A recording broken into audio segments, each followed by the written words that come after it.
Welcome back, Infinite Arts Mart. Art makes you smart, happy, dare I say holy, as we explore the sacred beauty and joy of art in our life. And happy St. Patrick's Day to everybody. We're going to have a fun show. We're going to go to the moon. That was Rising of the Moon, the Dubliners. And I'll put that in the description so you can hear it, the words, the fun words. And happy to all you out there. Have a holy, wonderful, joyful St. Patrick's Day. And I'm going to start off the show with comedy because it's such a joyful day. And, and awe, of course, we still have some awe sightings. The couples are still holding the hands. They're even locking arms now and hugging, I've seen. So keep that going. That's beautiful.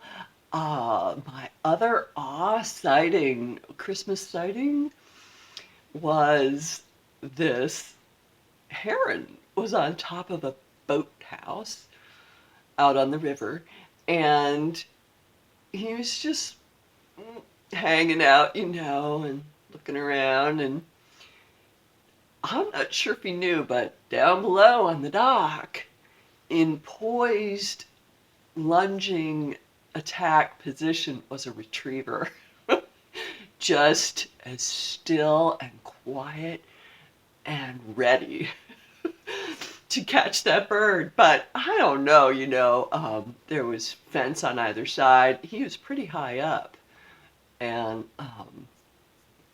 that dog, if he caught that thing, he'd leap and they'd be going in the water. So, and it was so cute though. And what else? What other sighting? Oh, the pelicans have been out and diving and just coasting. So that's beautiful fun. And they are representative of Christ because the pelican will actually pierce its chest to feed its young if it doesn't have, proper fish catch and such. So it will sacrifice its own flesh and blood to feed its young. And so it's a wonderful representative of Jesus Christ our Lord. And you will see it on, I believe EWTN has it on one of their altars in Hansville, Alabama. So check that out. What was funny, this past week, I lost my microwave. And I'm really going to try to live without one, but not so sure we're going to make it. We'll try. It's been interesting, just using the stove to cook and warm up things. Mostly coffee and tea or those things that used to be quick, like ramen or whatever, or reheat. It's a bit of an ordeal now. So maybe I'm going to institute like more hot plates and such because I really like my food hot that's supposed to be hot and my cold food cold. I mean, I used to write poetry about having a microwave on one hip and a cooler on the other. That tells you the kind of foodie I am, and connoisseur with temperature of my food. Yeah, so that was kind of funny. Well, one more quick story. Taking the convertible out and the compliments and the interactions I get on the roadway. I've got men talking to me on the road, at the stoplight. Oh yeah, always I have one, or I have convertible and I'd always use it. And, just this conversation on the road or in the parking lot, even ladies, I had a lady come up after shopping and And she said, "Oh, hi," and I didn't want to scare you, you know, because she's coming up with her shopping cart and loading up her SUV right next to me, and I'm, "Oh, no, that's okay." And she's, "What a fun car," you know, and that's what I always say to everybody. Yeah, it's super fun. And you know, what a cute little car. You know, they compliment on the exterior of it. It's a little red convertible Mazda Miata, and this gal, she commented about how fun it is, and and I don't know, you know, it looks fun, I guess, too. So, and then this young man pulls up behind me while I'm getting gas, and I really like your car, and um, I'm like, yeah, thank you. It's just so much fun. And I was gonna comment on his, but I didn't know what it was. But it was this cool, like white. I think it was a Mustang, or maybe one of those new modern Corvettes. Anyway, it was a hot rod too, and I was gonna. So I just thanked him. I didn't say anything about his car.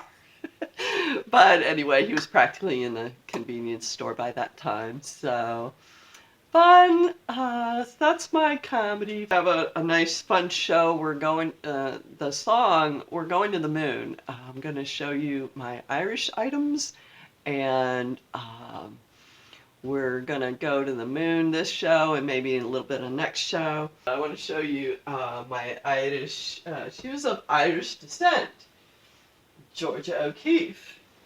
And I know this has been on the show before, but still available.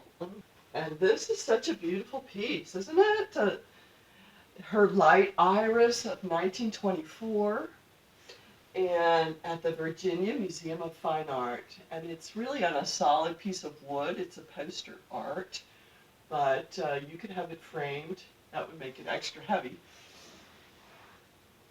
And I prefer not to ship it, but if I had to, I would. So keep that in mind. But look at the lovely colors, huh? And yes, Georgia O'Keeffe's father was of Irish descent. Francis Calixtus O'Keeffe and Ida Toto, her mother, they were dairy farmers. And she's not my featured artist, so I just wanted to give you a little bit of her history, though. Her mother's father, George Victor Toto, for whom O'Keeffe was named, was a Hungarian count who came to the United States in 1848. And she became an artist, so of course she loved the Southwest. Showing you some other of that fun art. She was the second of 7 children and attended Town Hall School in Sun Prairie. By age 10, she had decided to become an artist, so pretty young. That's often, sometimes when it happens. She received art instruction from local watercolorist Sarah Mann. And she attended high school at Sacred Heart Academy in Madison, Wisconsin. So she had some Catholic upbringing. Anyway, this beautiful piece is available. You can message me at iamnancyshow@gmail.com if you see anything that appeals to you.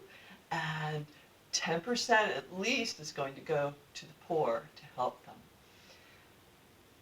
So let's go with that, right?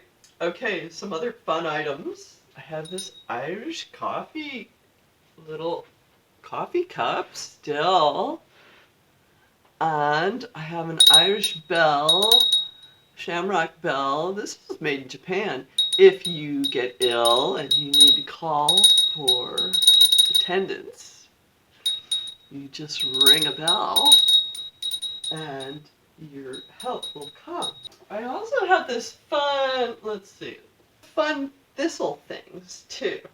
I have this lovely cup and saucer of a thistle. I've been seeing some lately too out on my rides. And this is a Stangle pottery, Trenton, stamped. So even the saucer has a beautiful thistle. And the cup on both sides, well, the cup on one side just has a leaf, and on the other has the full thistle. This is my favorite flower as a child. And they're very tricky to pick. You have to get the scissors out. My green writing desk is still available, a little tray, or you could serve your coffee or tea to your loved one on that. I'll bring that up close. Super cool. I'm surprised this is still available. That would make a great Christmas gift as well. Christmas every day. Oh, that puppy dog was so cute. Dogs will be dogs, you know. I have some Bakelite plates. Aren't they cool? For your sushi, most likely, right? Aren't they fun? Or you could put any other little snack or hors d'oeuvre on these and serve them up nicely. They make a nice sound.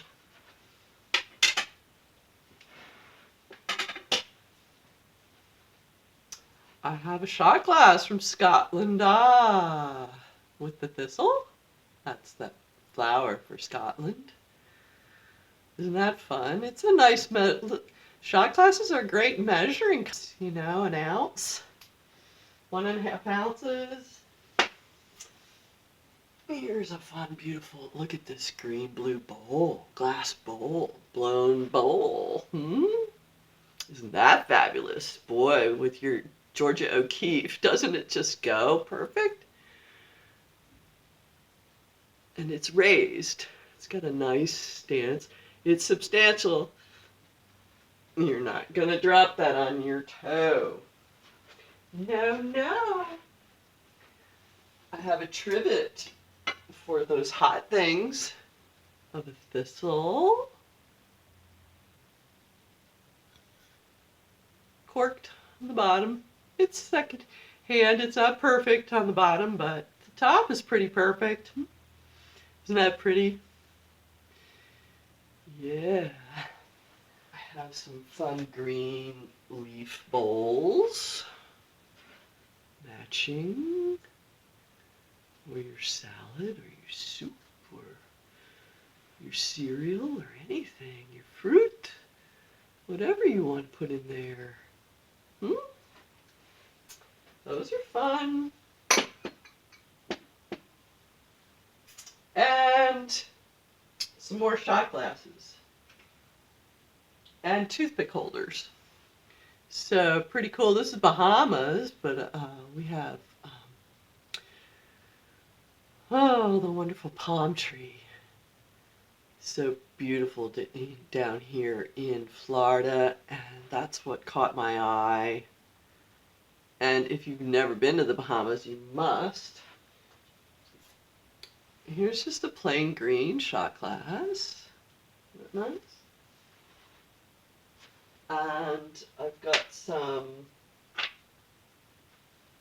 espresso cup, or put some toothpicks in there. Japan, made in Japan. And here we have another stamped piece, which is actually, I have to get my magnifying glass out to see that. Oh, maybe it's written on here. Yeah. So I have for you Tillowite. And this is a toothpick holder with beautiful little white flowers. It's got 3 handles. Oh, look at that. And that's available. Here's some more toothpick holders that are fun. This one's kind of deco, modern. Cool. Enameled too. And stamped. This one is Noritake. Painted and marked. So that's a Japanese one as well. This one is pretty. Look at that, another 3 handles. Oh, look at the lovely hand painting on that. With the tree and the flowers. Actually a Nippon. I've got a couple more fun. More on the Dutch side with the windmill. This one is also hand painted. Made in Japan. A metal china. And I have one more, which is not marked, but very cool. With lilies of the valley, my other favorite flowers. 3 little legs. Very nice, huh? Oh, you could display it with just the black. But look at those flowers, huh? Looks like maybe a young peony about to bloom. And lily of the valley. So these little guys are available. And next I want to show you some more art. We have Born in March. We have Monet. And I have this fun little book of Monet that's available. And it's, of course, it's a picture of his art, a bunch of his different art. He was somewhat, last show I talked about beggars. He had a low moment where he had to get help from his friend. I'll tell you more about that. But look at these fun. The turkeys, have you ever seen? Of course, he did the wonderful water lilies. I don't have that available, but I have got this little book, which is fabulous. And he did so many different things. He did portraits. He did, it was a fun study.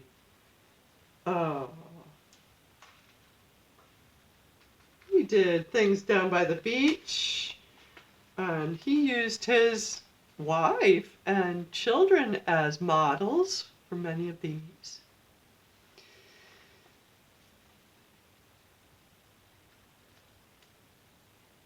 And Impressionism, you know, it was a new kind of art. Still lifes he did. So this is a fun book. He did boats too. Oh, there's the lilies. Some of the lilies. That was such a huge, like, mural painting. Such a fun story, and it's in this book. So he was born in March. And I have a piece I did after Monet that's available. It's a watercolor. If anybody's interested, I just kind of threw it in this frame, but it would need to be properly matted and framed, but not too terrible, huh? And I also have a Michelangelo was born in March. And I have this book of his, the Pietà. And I have a couple little Pietàs. But this is fabulously fun.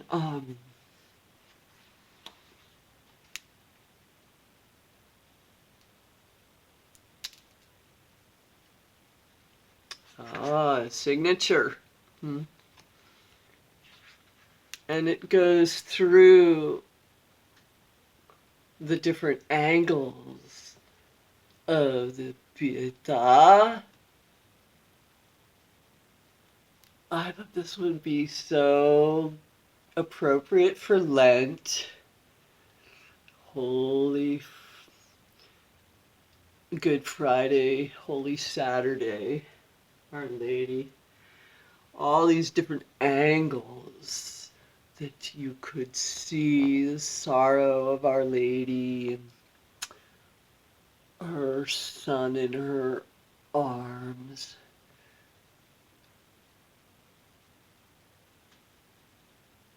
And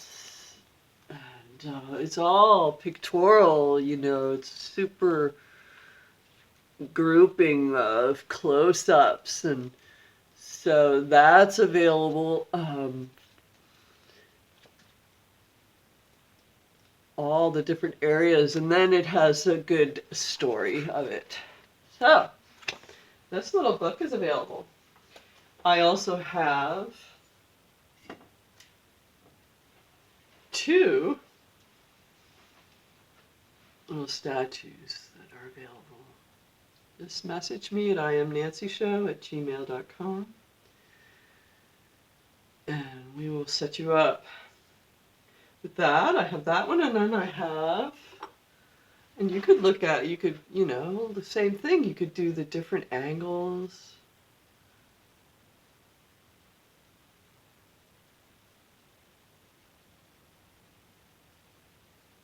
Where you see the different gestures. And it's all in good shape. Even the back is interesting. And I have this very small one. Holy reminders, you know, and how the different lighting affects your view.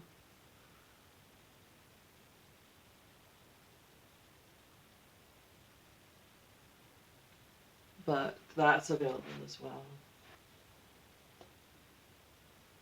A Degas piece. It's got some greens in it, but these ballet dancers.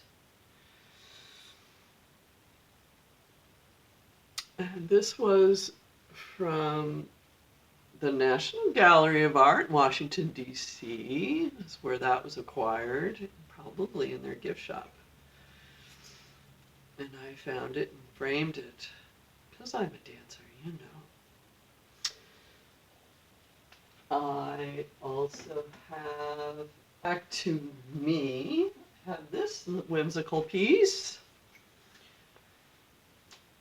Since we were talking about flowers and Monet. This reminds me of the movie Fantasia, with the flowers dancing and running around. And also, we're going to the moon. We're going to segue to my artist and saint and piece I did also. Space voyage. Interesting, right? The, you know, the concept in the young person's mind of, you know, headlights on your spaceship. Okay. Let's move on to our artist. Since we're talking about the moon, I have for you Jean Cernan. Eugene Andrew Cernan. He was born March 14th, 1934, and he passed away January 16th, 2017. An American astronaut, naval aviator, electrical engineer, aeronautical engineer, and fighter pilot. During the Apollo 17 mission, Cernan became the 11th human being to walk on the moon. As he re-entered the Apollo lunar module after Harrison Schmitt on their third and final lunar excursion, he remains the most recent person to walk on the moon. So this is fun. Before becoming an astronaut, Cernan graduated with a Bachelor of Science degree in electrical engineering from Purdue University in Indiana. He joined the U.S. Navy through the Naval Reserve Officers Training Corps. After flight training, he received his naval aviator wings and served as a fighter pilot. In 1963, he received a Master of Science degree in aeronautical engineering from the United States Naval Postgraduate School. Achieving the rank of captain, he retired from the Navy in 1976. Cernan traveled into space 3 times and to the moon twice as pilot of Gemini. As pilot of Gemini 9A in June 1966. As lunar module pilot of Apollo 10 in May 1969. And as commander of Apollo 17 in December 1972, the final Apollo lunar landing. Cernan was also a backup crew member of the Gemini 12, Apollo 7, and Apollo 14 space missions. He was born on March 14th in Chicago, Illinois, son of Andrew George Cernan and Rose Cernan. His father was of Slavic descent and his mother was of Czech ancestry. And he had one older sister, Dolores Ann. He was a Boy Scout and earned rank of 2nd class. He studied at Purdue University, where he became a member of the Phi Gamma Delta fraternity. Also, he received Bachelor of Science degree in electrical engineering. He went into the Navy for a while. During his naval career, he logged more than 5,000 hours of flying time, including 48 hours in jet aircraft. He also made 200 successful landings on aircraft carriers. Pretty wild, isn't that? Check him out online. Oh, okay. I want to tell you a little bit about this Apollo program. He was selected as the backup lunar module pilot for Apollo 7. During the Apollo 10 mission, he and his commander Tom Stafford piloted the lunar module Snoopy in lunar orbit to within 8.5 nautical miles of the lunar surface and successfully executed every phase of a lunar landing up to final powered descent. This provided NASA planners with critical knowledge of technical systems and lunar gravitational conditions to enable Apollo 11 to land on the moon 2 months later. So Apollo 10 holds the record for the highest speed attained by any crewed vehicle at 24,791 miles per hour, more than 11 kilometers per second. Absolutely blows your mind, doesn't it? During its return from the moon on May 26, 1969. And his story is just so much more. Please check him out, Gene Cernan. All right, a little bit of our Irish info about the moon landing.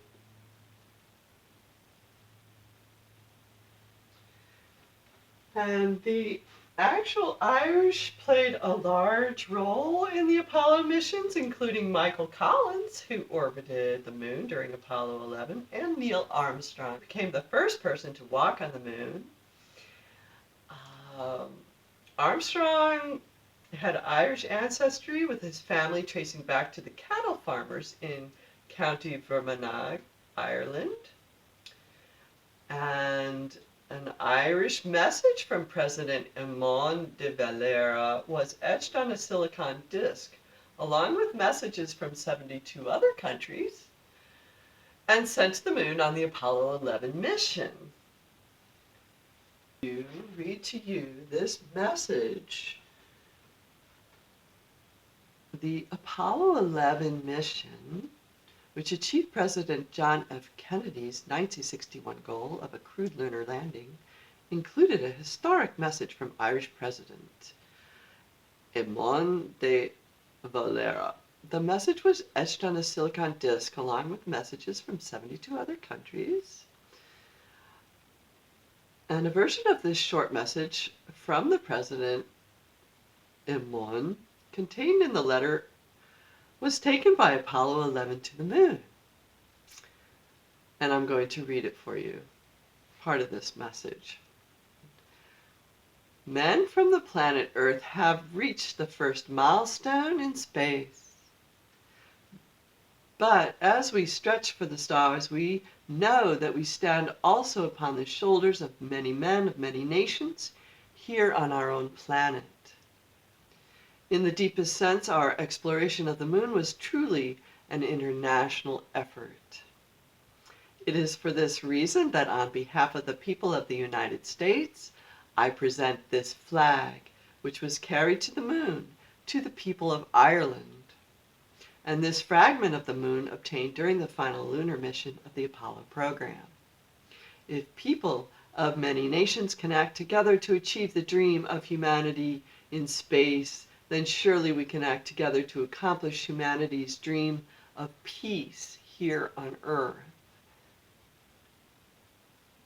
It was in this spirit that the United States of America went to the moon, and it is in this spirit that we look forward to sharing what we have done and what we have learned with all mankind. So what a terrific message for our day. The letter was sent from the Secretary of the Department of External Affairs, Hugh McMahon, to the Secretary of the Department of the Taoiseach, Nicholas O'Nolan. Nicholas Nolan. The text that de Valera ultimately sent to the moon, which was altered slightly, is as follows. And then they give it to you in Irish language, and then they translate. So here we go. I'm going to read it for you. Quote, "May God grant that the skill and courage which have enabled man to alight upon the moon will enable him also to secure peace and happiness upon Earth and avoid the danger of self-destruction." Wow, do we need that message now? The request to send a message to the moon came from the National Aeronautics and Space Administration and was communicated to Dublin by the Irish ambassador to the United States, William Fay. In a cable to the department, Fay said that President de Valera, as one of Earth's most distinguished living citizens, should send a message. Involved in getting the Ireland's message to the moon, along with those of 72 other countries, provides an insight into the history of technology in the mid-20th century.